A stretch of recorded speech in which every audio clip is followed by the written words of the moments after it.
آپ کو میں بتاؤں کہ اکثر حضرت عمر کی باتیں ایسی ہوتی کہ ان کی باتوں کے مطابق ہی قرآن کی آیت نازل ہو جاتی.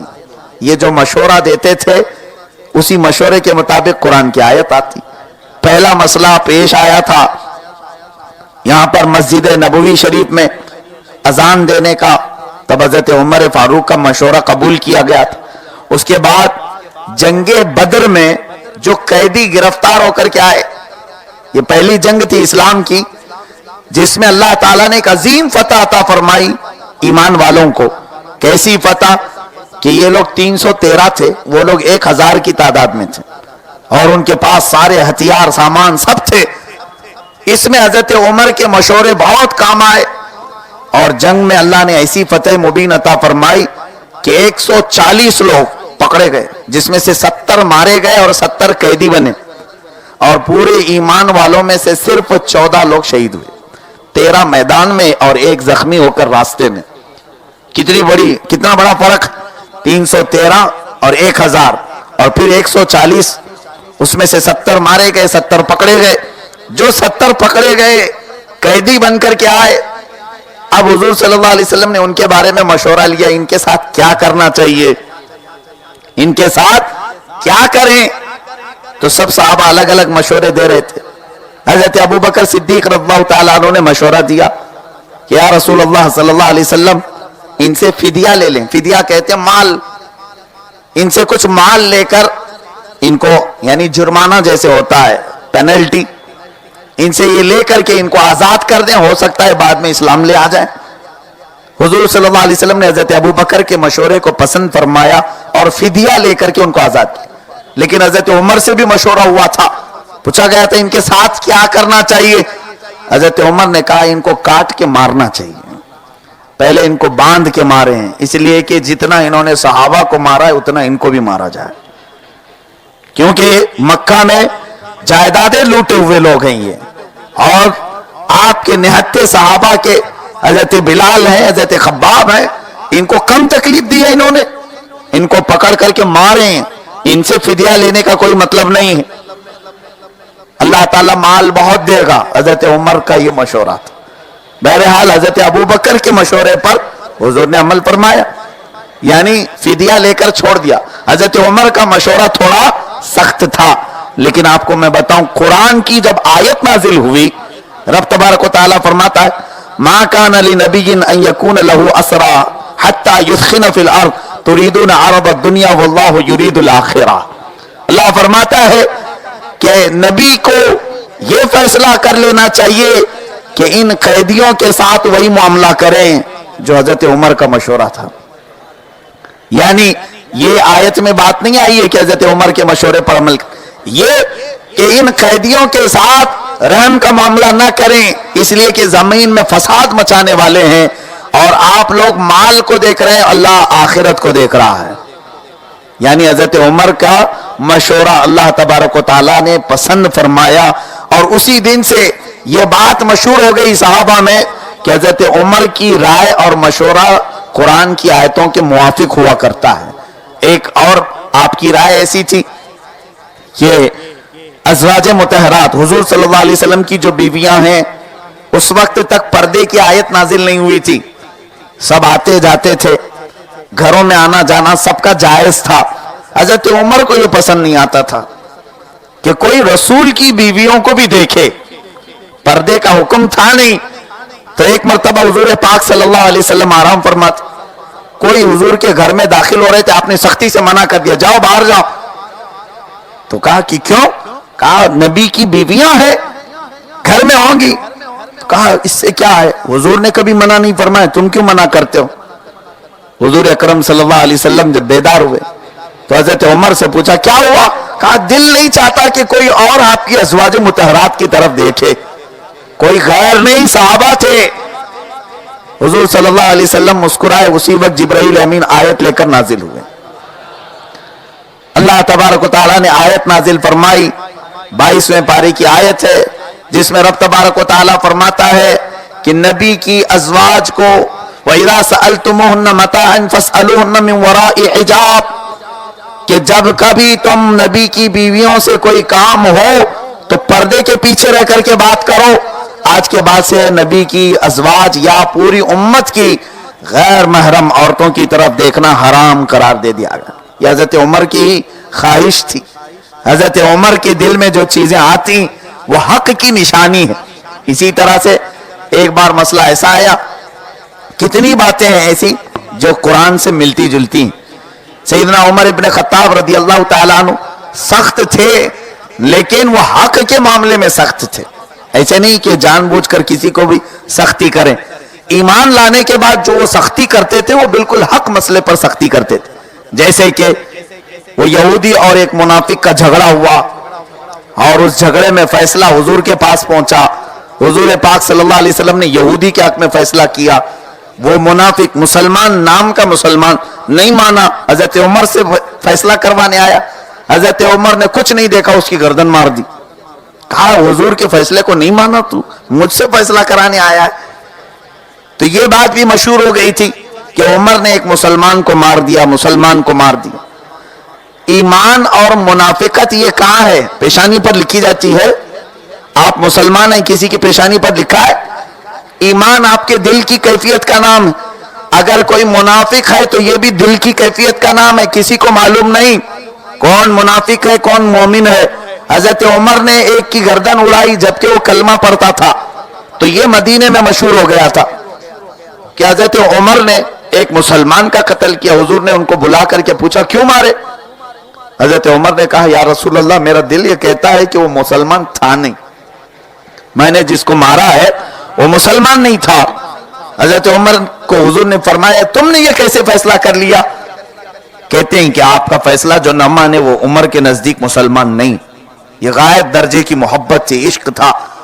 اسی وقت آیت کریمہ نازل ہوئی آپ کی رائے اور آپ کی خواہش کے مطابق۔ اللہ تعالیٰ نے فرمایا فَلَا وَرَبِّكَ لَا يُؤْمِنُونَ حَتَّى يُحَكِّمُوكَ فِي مَا شَجَرَ بَيْنَهُمْ، اے نبی آپ کے رب کی قسم وہ شخص مومن ہو ہی نہیں سکتا جو اپنے جھگڑوں میں آپ کا فیصلہ تسلیم نہیں کرتا۔ کتنی آیتیں نازل ہوئی حضرت عمر کے مشورے کے مطابق۔ ایک منافق اور تھا عبداللہ بن ابی، یہ ایسا منافق کہ منافقوں کا سردار تھا، مسلمانوں کے خلاف غیبت کرتا تھا اور پھر حضور کے پیچھے نماز بھی پڑھتا تھا، حضور کی مسجد میں نماز پڑھتا تھا۔ یہ جو ایمان لاتے ہیں ایسے وہ چاندنی دیکھ کر کے آتے ہیں، کچھ لوگ ماحول دیکھ کر کے آتے ہیں، ان کو منافق کہا جاتا ہے کہ مال غنیمت بہت مل رہا تھا، صحابہ جہاں جاتے ہیں جنگ میں فتح ہو رہی ہے مال غنیمت ملتا ہے، بٹوارہ جب ہوتا ہے تو مفت میں مال مل رہا ہے۔ تو منافقین اس لیے بھی ایمان لائے ہوئے تھے، ان کے دل میں نفرت تھی، ان کے دل میں بغض تھا، وہ صرف دیکھا دیکھی آج ان کی بات چل رہی ہے چلو چلتے ہیں۔ حضور صلی اللہ علیہ وسلم پر ایسے ایمان لائے ہوئے کچھ منافقین تھے، اور حضرت عمر کی نگاہ جانتی تھی۔ عبداللہ بن ابی یہ ایسا منافق تھا، ایک مرتبہ جنگ بنی مستلق سے واپسی کے وقت وہ جہاد میں ہے، مسلمانوں کے ساتھ ہے عبداللہ بن ابی، لیکن مدینے والوں سے کیا ڈسکشن کر رہا ہے، ارے دیکھا یہ جب سے آ گئے ہیں نا مدینے میں مکہ والے، ہمارا گلہ سب کھا لیا ہے، مارکیٹ پر قبضہ ان کا ہو گیا ہے، گھر سب ان کے ہی بن رہے ہیں۔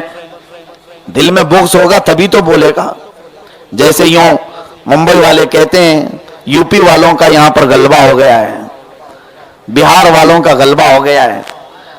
یہ ان کا اپنی طرف سے نہیں، اللہ جس کو زمین پر غلبہ دے یہ اس کی قدرت کے فیصلے ہیں۔ باقی یہ علاقائی تعصب نہیں کرنا چاہیے کہ اس علاقے کا آ کر کے یہاں ڈیرہ جما لیا، اس علاقے کا آ کر جما لیا، اسلام میں یہ سب چیزیں جائز نہیں۔ یہ منافقین کی باتیں، جیسے یہ مراٹھی کہتے ہیں کہ یہ سب پورا ہمارا حق تھا، بھیا لوگ آ کر کے قبضہ کیے، تو اس کا مطلب یہ ہے کہ تم اتنی مردانگی رکھتے نہیں تھے اس لیے قبضہ ہو گیا تمہارے اوپر۔ ایسی بات نہیں، اللہ تبارک و تعالی جس کو قوت اور طاقت دے وہ چاہے کمزوروں کو بادشاہ بنائے اور کسی بادشاہ کو چاہے تو فقیر بنائے، اور پوری زمین کا مالک اللہ ہے، جس زمین پر وہ جسے چاہے اختیار عطا فرمائے۔ ان معاملات میں کبھی بھی مسلمان جھگڑا نہ کرے، کون کس علاقے سے آیا اور کہاں بسا یہ ہمارے انڈر میں نہیں ہوتا۔ تو عبداللہ بن ابی یہ منافق مدینے کا رہنے والا تھا، اور جب صحابہ ہجرت کر کے مدینے میں آئے تو اس کو جلن شروع ہو گئی اور کہنے لگا مدینے والوں سے، دیکھا یہ مکہ چھوڑ کر کے آئے، ساری مارکیٹ پہ ان کا قبضہ ہو گیا، جہاں دیکھو نئے نئے گھر ان کے بننے لگ گئے، اور کہنے لگا اب دیکھنا اب جنگ سے ہم واپس جا رہے ہیں مدینے، تو اب ہم جتنے لوگ ہیں عزت والے یہ سب ذلیلوں کو نکالیں گے، باہر کریں۔ حضرت عمر کو یہ بات پتا چلی، بہت جلال میں آئے، قریب تھے کہ اس کا قتل کرتے، لیکن عبداللہ بن ابی مر ہی گیا راستے میں، وہ پہنچا ہی نہیں مدینے، یا مدینے پہنچا تو مر گیا۔ وہ اس کا منافق ہونا حضور نے اعلان نہیں فرمایا تھا، حضور نے بعد میں کچھ لوگوں کو مسجد سے نکالا ہے، اے فلاں بن فلاں تو اٹھ چل باہر چل، جن کے منافق ہونے کی خبر حضور نے دی وہ بعد میں، لیکن عبداللہ بن ابی ایسا شخص تھا منافقت کی حالت میں ہی مر گیا، حضور نے اس کے منافق ہونے کی خبر کسی کو نہیں دی، حضور تو جانتے تھے لیکن اسی حالت میں مر گیا۔ اب حضرت عمر کا ایمان دیکھنے کے قابل ہے، آئے جب وہ مرا تو اس کے جنازے وغیرہ کا انتظام ہونے لگا، حضرت عمر بیچ میں کھڑے ہو گئے، کہا میں حضور کو جانے نہیں دوں گا، اس کا جنازہ پڑھنے نہیں دوں گا۔ تو مسلمانوں نے کہا عبداللہ بن ابی مدینے کا رہنے والا ہے، اس کا جنازہ تم پڑھنے کیوں نہیں دو گے؟ کہا نہیں یہ میرے نزدیک مسلمان تھا نہیں، یہ ایمان والوں کی جلن اس کے دل میں تھی، مجھے ایسا لگتا ہے کہ یہ مومن نہیں تھا۔ حضرت عمر ظاہر سی بات ہے علم غیب رسول اللہ کو حاصل ہے، اس وقت وہی جو بھی آتی تھی وہ اللہ کے نبی کو آتی تھی، تو اس وقت صحابہ حضرت عمر سے حجت کرنے لگے، اے عمر کیا تم کو بھی غیب کا علم حاصل ہو گیا؟ تم بھی فیصلہ کرنے لگ گئے کہ یہ مومن ہے یہ منافق ہے؟ حضرت عمر ان کی کچھ نہیں سنے، حضور کا راستہ بیچ میں روک کر کے کھڑے تھے۔ حضور صلی اللہ علیہ وسلم جب تشریف لائے تو پوچھا کہ عمر کیوں کھڑے ہو؟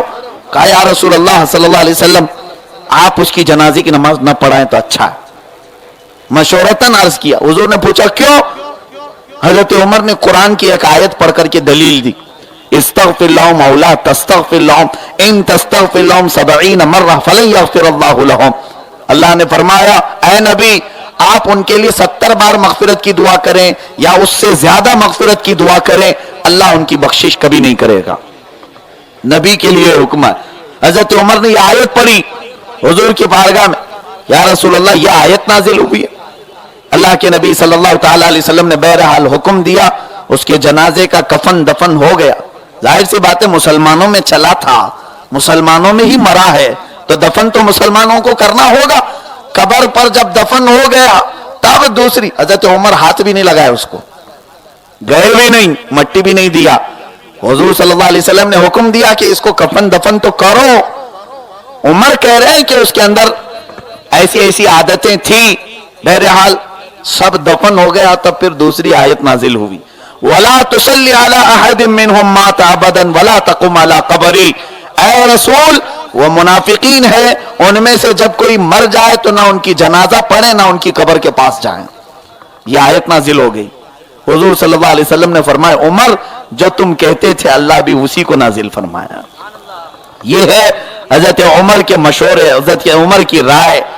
جب کبھی ایسے معاملات پیش آئے حضرت عمر فاروق رضی اللہ تعالیٰ عنہ نے جو مشورے دیے ہیں یقیناً اسی کے مطابق اللہ تعالیٰ کی آیتیں نازل ہوتی رہیں، جس کی وجہ سے آپ کا لقب یہ ہوا الموافق رأیہ للوحی والکتاب امیر المؤمنین ابی حفص عمر بن الخطاب۔